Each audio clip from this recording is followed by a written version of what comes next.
பணத்தை வீணடிப்பதில்லை. அதைவிட மிகவும் எளிமையான முறையிலே மக்களுடைய பணத்தை வீணடிக்காது சரியான முறையிலே நாட்டை கொண்டு செல்வதற்காக சிறந்தொரு வழிவகையை கொண்ட ஒரு அரசாங்கத்தை உருவாக்கி அந்த அரசாங்கத்தின் ஊடாக நாங்கள் இந்த நாட்டை மிகவும் சிறப்பான முறையிலே கொண்டு செல்வோம் என்பதையும் அதற்கான ஆராய்ச்சி பூச்செட்டை வழங்குகிற நிகழ்வுடன் அவரை அன்பாக அழைக்கின்றோம். விளக்கி ஜனாதிபதி போலவே நமது பிரதமரும் மக்களுடைய பணங்களை வீணடிக்காது மிகவும் எளிமையான முறையிலே நாட்டை கொண்டு செல்வதற்காக மிகவும் அயராது பாடுபட்டுக் கொண்டிருக்கின்றார். பொறுக்கப்பட வேண்டிய ஒரு நாளாக நாங்கள் கருதுகின்றோம்.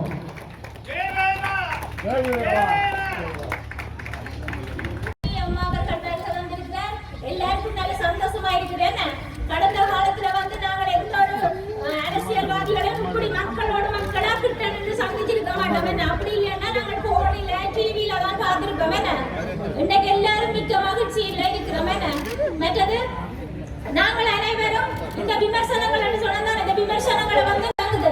அதே போலதான் இந்த எங்களுடைய அரசாங்கத்துல நாங்கள் எடுத்த உடனே எல்லாத்தையும் நிறைய பிரச்சனை இருக்குது. போதையில இருக்கிற கணவன் பிரச்சனையா இருக்கும், பிள்ளைங்க பிரச்சனையா இருக்கும். நாட்டில வருமானத்தை கூட்டி கொடுக்கிறது பெண்களாகத்தான் இருக்கிறார்கள். அப்படிப்பட்ட பெண்கள் இன்னைக்கு வெளியில ஆகவே அந்த நிலை மாற வேண்டும். இனியெல்லாம் கடந்த கால ஆட்சியை விடுங்க, இந்த நிலை மாறி நாய்க்க வேண்டும். நல்லதொரு நாட்டை கட்டியெழுப்ப வேண்டும். நாங்கள் வாக்களிச்ச அனைவருமே ஒரு தேசிய மக்கள் சக்தியோட நிலைத்திருக்க வேண்டும் என்று கூறிக்கொண்டு எனது உரையை நிறைவு செய்கிறேன். நன்றி. எங்களுடைய நாட்டை கொண்டு செல்வதற்காக அந்த லஞ்ச ஊழலற்ற ஒரு நாட்டை உருவாக்கி அழைக்கின்றேன். நமது கடற்தொழில் மற்றும் நீரியல் வள